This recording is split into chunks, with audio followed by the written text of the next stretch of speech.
August 26, 2024, Russia, still reeling from Ukraine's successful invasion of Kursk, is looking for a way to hit back. The response comes on this date, with Russia launching a large-scale missile and drone attack across Ukraine involving both cruise and ballistic missiles. It's among the largest missile strikes on Ukrainian territory since the war began. A massive volley of at least 127 missiles and 109 drones peppered the Ukrainian skies in an attack that lasted more than 8 hours. Ukrainian President Volodymyr Zelensky was quick to condemn the strike, saying, "And like most Russian strikes, this one is just as dastardly, targeting civilian infrastructure," before adding a key point: Russian President Vladimir Putin can only do what the world allows him to do. That final point is a reference to Zelensky's constant calls for permission to use the long-range missiles its Western allies have provided to strike Russia on its own territory. That permission, specifically from the United States, has not come yet, with Ukraine limited to using American weapons to strike Russian territory near the Kharkiv region. It can't use missiles to strike deeper into Russia, yet. That may all be on the verge of changing as Ukraine starts a slow move away from relying on externally provided weapons. It's building a weapon of its own, completely homemade, and more than capable of striking Russia at its heart, while giving Zelensky and his troops a key advantage that could ultimately spell game over for Putin's special military operation. What is that homemade weapon? That's the question we will answer in this video as we examine the 2 missiles Ukraine is currently producing, what's made that production possible, and what having these new weapons will mean for Ukraine. But before all of that, we need to look at the background behind why these weapons matter, specifically in terms of how missiles have offered Russia such a massive advantage over Ukraine. The barrage on August 26th is far from the first time Russia has used missiles to strike Ukrainian cities. In fact, the tactic has been a feature of Putin's strategy. On February 22, 2024, the second anniversary of the beginning of Putin's special military operation, Ukrainian spokesperson Yuri Inhut pointed out that Russia had launched over 8,000 missiles during 2 years of war. That amounts to around 77 missiles per week, with many of those missile strikes being accompanied by drones. A staggering 4,630 of them, in fact, with Inhut claiming that Ukraine has managed to destroy 3,605 of those drones during the first 2 years of the war. Still, it's clear that a key Putin tactic is to constantly bombard Ukrainian cities and infrastructure with missiles, heavily burdening the country's anti-air defenses in the process. Russia claims that it only targets military facilities and energy infrastructure with these attacks. The August 26th strike demonstrates otherwise. Russian missiles have been just as destructive in major Ukrainian population hubs as they've been for the country's military locations. And it gets worse for Ukraine. While it finds itself unable to respond to these missile strikes with missiles of its own, Russia is looking further afield to keep the barrages going. On the same day that Inhut released the figures of the sheer volume of missiles his country has to face from Russia, the Security Service of Ukraine, or SBU, revealed that some of these missiles aren't of Russian origin. According to the SBU, several missile attacks launched by Russia in December 2023 involved the use of Hwasong-11 missiles from North Korea, with those missiles having injured at least 100 people while killing around 24 more. The SBU presented evidence to back up its statements, producing Hwasong-11 missile debris it claims it had found on the battlefield. The SBU says that these missiles have been used as part of the shelling of the Zaporizhia region in December 2023, with strikes against Kyiv and Kharkiv in early 2024, also featuring North Korean missiles. Add to all of this, February 2024, also marking the first time that Russia used its Zircon hypersonic missile in Ukraine, and you can see the vital role missile strikes have played in Putin's strategy. All the while, Ukraine has been unable to respond. It had to rely on anti-air defenses, including a pair of Patriot missile defense systems, to try to protect its people as best it could. But outside of using missiles to attack Crimea, which was annexed by Russia in 2014 and is still considered to be Ukrainian sovereign territory by much of the international community, Ukraine hasn't been able to fight fire with fire. Ukraine's allies have already provided some long-range weapons at this point. However, Ukraine hasn't been allowed to use them offensively. And that's been a sore point for Zelensky throughout the war. The Ukrainian president's call to be able to use the missiles its allies are providing to hit Russia in its own territory has been constant and, up until now, largely unanswered. The most recent of these calls came during a September 2024 meeting of the Ukraine Defense Contact Group, or UDCG. Held at Germany's Ramstein Air Base, the UDCG meeting saw Zelensky say that Ukraine needs to have this long-range capability, not only on the divided territory of Ukraine, but also on the Russian territory, so that Russia is motivated to seek peace. As has so often been the case, Zelensky received mild pushback from his allies. Al Jazeera reports that US Defense Secretary Lloyd Austin subtly claimed that these long-range capabilities weren't needed, as he confirmed that the US will be providing an additional $250 million in military aid. He said that Russia had moved its glide bombs so far back from the front lines that they will be out of the range of American-made ATACMS missiles. What's more, Austin said Ukraine itself has significant capabilities to attack Russia in its own territory that will go well beyond the range of ATACMS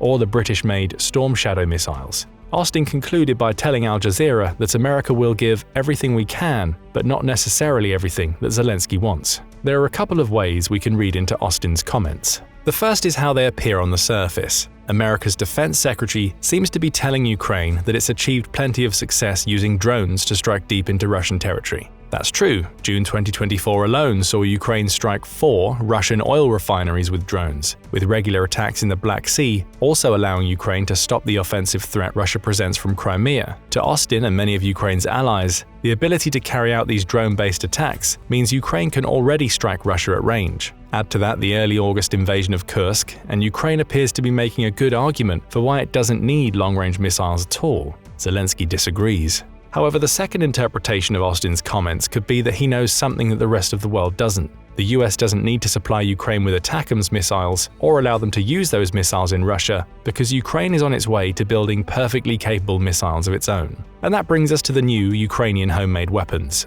On August 26, 2024, the DW News YouTube channel published a report on Ukraine's efforts to produce its own long-range missiles. While President Zelensky lobbies for these restrictions to be lifted, Ukraine is also building its own guided missiles in the hope of one day becoming self-sufficient, the report claimed. In truth, that self-sufficiency may have come much earlier in the war, were it not for precise Russian strikes conducted in April 2022. In that month, Russia used its missiles to take out a factory that was capable of producing the same guided missiles that Ukraine is now on the verge of being able to produce once again, forcing Zelensky to make repeated pleas to his Western allies to allow him to use the missiles they provide in Russia. The strike put a severe dent in Ukraine's missile production capacities. However, DW News notes that the plant has been rebuilt and likely fortified with anti-air defenses, meaning Ukraine is now preparing to produce 2 missiles that could be real game changers in the war: the Vilkha missile system and the Neptune guided cruise missile. Hints of these production capabilities first arrived in July 2024. In a short report, the TASS Russian news agency quoted Zelensky as saying, "Apart from drones, yes, we are dealing with other systems that will give us the opportunity to have a longer range. There has been some research and development." ABC built on the DW News report in late August, revealing that restarting production on the Vilkha and Neptune systems wasn't all that Ukraine was up to.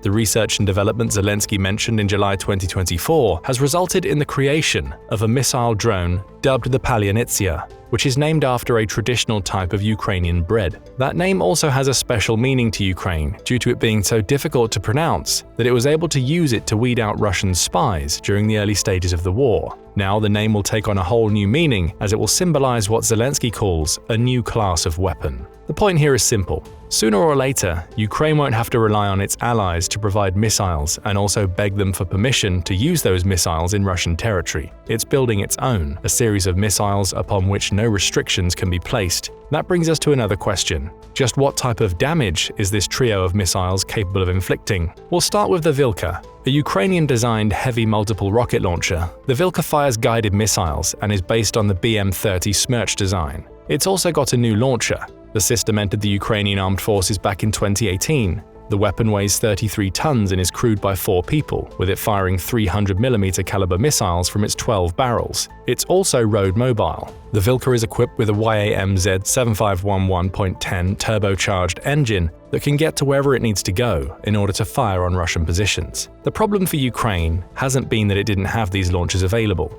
Rather, Russia's April 2022 attack on its manufacturing plant rendered the Vilkha useless because Ukraine didn't have the missiles the weapon could fire. Those missiles are dubbed Vilkha Ms and they can travel for up to 80 miles. As such, they're not the rangiest of missiles in the new Ukrainian homemade arsenal, though they can certainly fly far enough to cause problems behind the war's front lines. Those missiles are also cleverly designed. They use a GPS-free guidance system, which makes them immune to the type of satellite navigation jamming that can send GPS-guided missiles off course. They're also versatile. A Vilkha M rocket can accept several types of warheads, with the rocket's inertial correction system ensuring the stabilization needed to keep the rocket on course. Ukraine demonstrated how it could put these missiles to good use in January 2024. That's when Ukraine conducted a firing test for its missile system, which showed that a Vilkha rocket is capable of traveling significantly further than rockets fired via the M142 HIMARS systems the US has provided. Ukrainian ground forces are also reported to have used the Vilkha system during their January 2024 attack on Belgorod, which you may recognize as one of the latest regions Ukraine has invaded since it experienced such success in Kursk.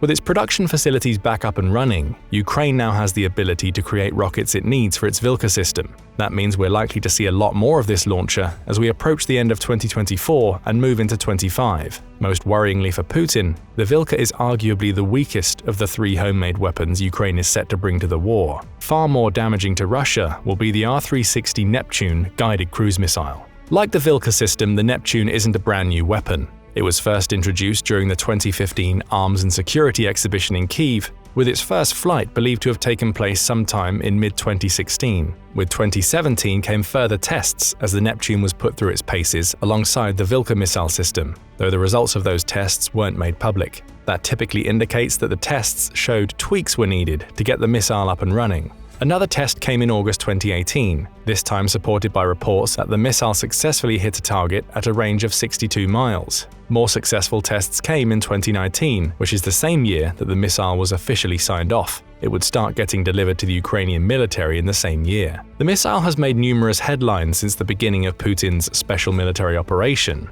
Early in the war, Ukraine used it to hit the Russian cruiser Moskva, with the attack ultimately leading to the sinking of one of the largest ships since World War II. More ships in the Black Sea have also been victims of Neptune missile attacks, including the Konstantin Olshansky and the Kamuna. As for the missile itself, it weighs 1,920 pounds and has an operational range of between 120 and 190 miles. It's capable of reaching subsonic speeds while delivering a warhead weighing 330 pounds. But by now you may have a question. If Ukraine has been using the Neptune since the beginning of the war, why is it being feared as a new homemade weapon? One word: modifications. In April 2024, Army Recognition reported on Ukrainian plans to extend the range of its Neptune cruise missile so that it could fly for up to 610 miles, all while it revealed that it planned to boost production tenfold. That enhanced range would allow the Neptune to strike deeper into the Black Sea region, perhaps even allowing it to reach ships docked in Crimea, and would make it invaluable for striking Russian territory if Ukraine were ever able to create a version of it that could strike land targets. That's precisely what Ukraine has done. On August 20, 2024, Army Recognition reported that Ukraine had successfully developed a version of the R-360 Neptune that's capable of traveling up to 248 miles and has been tweaked so that it can strike land targets as readily as it can hit ships at sea. The new version of the missile has even seen action already. It was reportedly used in a late-night attack on the Chelino military airfield near Kursk just a week before Ukraine launched its invasion into the oblast. So Ukraine is now capable of producing 2 types of missiles. When combined, they're capable of striking targets on both land and at sea. With the Neptune, they also have a missile that offers a good amount of range, with that range potentially being extended to over 600 miles if Zelensky's plans are anything to go by. Finally, there's the new homemade weapon. The weapon could prove superior to the ATACMS long-range missiles Ukraine so desperately wants to be able to use in Russia, the Palianytsia. Not much is known about the Palianytsia at the time of writing.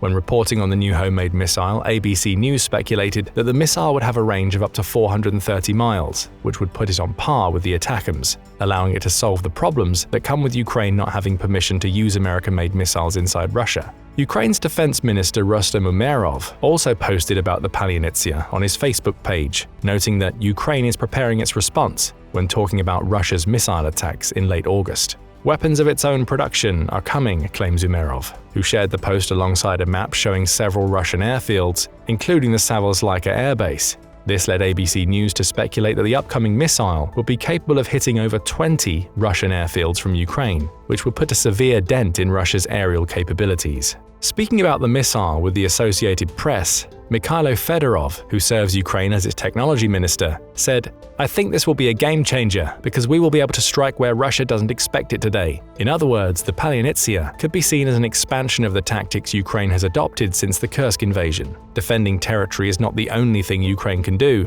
It's going to attack Russia on its own soil, forcing Putin to completely rethink how he approaches the war that he started. The Kyiv Independent provides more details about Ukraine's revolutionary new missile drone. It quoted a defense expert named Andriy Karuk, who claims that the weapon is essentially a new type of cruise missile, because a cruise missile is an unmanned aerial vehicle with a rocket, or in this case, turbojet engine. Karuk notes that the Palianytsia is a fairly small missile too, likely meaning it will carry an explosive charge in the few tens of kilograms range rather than the several hundred seen in a standard cruise missile. Other analysts dispute Karuk's claims that the Palianytsia is essentially a cruise missile. One of them is Federico Borsari, who works at the Center for European Policy Analysis. He says the Palianytsia isn't a cruise missile because missiles fly at higher speed compared to what we know about the Palianytsia. Instead, he says it's more like a one-way drone that shares some of the characteristics typically seen in a cruise missile. Finally, Alexander Dmitriev, who is an advisor on unmanned automated systems to Ukraine's ground forces commander,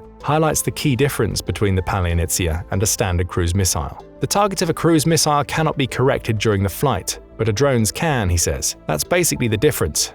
In short, the Palianytsia will be able to pack a larger punch than any of Ukraine's current drones, and it will do so while taking advantage of the same electronic control technology that makes drones so flexible. So the Palianytsia is not innovative in the sense that it's introducing brand new technologies to the Ukrainian battlefield. Rather, its innovations lie in remarkable new uses of technology that already exist. The electronic control technology is adapted from traditional drones, while the lifting wings and jet-powered engines come from existing cruise missiles. Put them all together, and you get a missile that brings range, explosive power, and the ability to change its target based on an operator's commands. That's terrifying for Putin. With the Palianytsia, Ukraine completes a trio of homemade weapons that look set to devastate Russia. But that brings us to another question. When are we likely to see these missiles become common fixtures in the Ukraine war? Ukraine's Minister of Strategic Industries, Alexander Kamyshin, provided some insight during an interview with DW News. When asked how long he thinks it will be before Ukraine becomes self-sufficient, he revealed that it's not production capabilities that are stopping it from doing so, it's money. At this point, we're ramping up local production, but for almost a year, we've been facing a scarce deficit of local government funding because the capabilities to produce are almost 3 times higher than the funding available. In other words, Ukraine has been capable of producing its own weapons, from a manufacturing standpoint, throughout Putin's special military operation. The one thing holding it back is that it hasn't been able to attract the investment needed to produce those weapons. That is now changing. According to Kamyshin, Ukraine and Denmark have come up with a novel mechanism that will allow Ukraine to build the Palianytsia, along with its other missiles, without having to worry about restrictions. Denmark is going to procure from Ukrainian manufacturers and donate to the Ukrainian army, claims the Minister of Strategic Industries. With this help, we can scale up faster because, as I told you, our capabilities are higher than the funding available. Ironically, the agreement to create this mechanism was made at the very UDCG conference during which Zelensky made his most recent plea for Western countries to allow Ukraine to use long-range weapons inside Russia. On June 14th, Ukraine's government portal website offered further details, including a quote from Troels Lund Poulsen, who serves as Denmark's defense minister. In addition to committing to support Ukraine's efforts to defend itself for the next decade, Poulsen said, "We are taking the lead in responding to a direct request from Ukraine to ensure that investments are made in Ukraine's defense industry in the near future." Ukraine's Rustem Umerov was also quick to laud the project, noting Ukraine's gratitude to Denmark for taking what he calls a great step in supporting the Ukrainian arms industry through direct investment. Denmark's investment is part of the Zaboyari Manufacturing Freedom Project, which aims to raise $10 billion for Ukrainian arms development by the end of 2024. The Danes' contribution is small compared to the goal, just $28.5 million, but the project as a whole offers Ukraine's allies a brand new way of supporting it. That will worry Putin. He has relied on Ukraine not being able to use missiles in Russia because those missiles come from countries that are wary of crossing a red line and provoking the Russian leader further. Now Ukraine has developed a mechanism through which countries can support its efforts to use missiles in Russia indirectly without having to provide weapons of their own. And that program is going to help Ukraine to develop the Palianytsia, along with its other homemade missiles, so that it can take the fight to Russia. Speaking about the Palianytsia to DW News, Alexander Kamyshin hailed it as a first-in-class Ukrainian product that's fully locally designed and manufactured. He also delivered a stark warning to Putin. That's the first one to go. others will follow, and you will see how much we can make. In other words, Ukraine has more ideas in the pipeline. It just needs financial support from its allies to turn those ideas into reality. So what does all of this mean for Putin and his special military operation? For one, it means he can no longer rely on Ukraine only being able to fight against his forces on their own soil. That strategy was already thrown out of the window with the Kursk invasion, which has given Putin a massive problem he needs to solve as Ukraine continues to take and hold Russian territory. Following that up with an invasion of Belgorod means that Putin's headache turns into a full-blown migraine. He has to commit substantial amounts of soldiers and equipment to those areas to try and drive Ukraine out. Now throw Ukraine's Palianytsia into the mix, along with the other missiles it's producing, and Putin has even more issues to counter. The war is no longer about him throwing man after man at Ukraine's fortified positions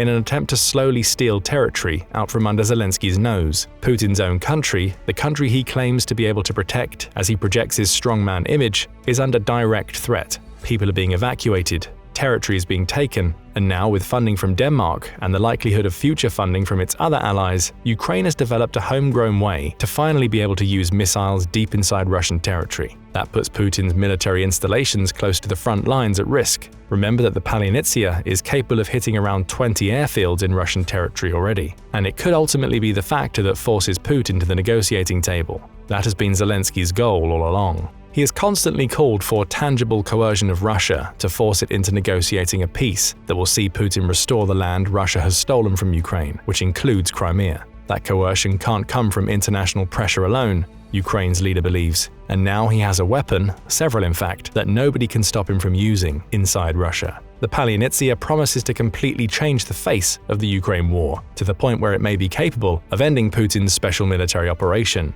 But what do you think about this unique combination of drone and missile? Will Ukraine be able to produce it in high enough numbers to truly threaten Russia? Are other countries going to follow Denmark's lead by donating to the Zoboyari Manufacturing Freedom Project? Share your thoughts in the comments below, and thank you for watching the video. Now go and check out why all Russian weapons are so bad, or click this other video instead.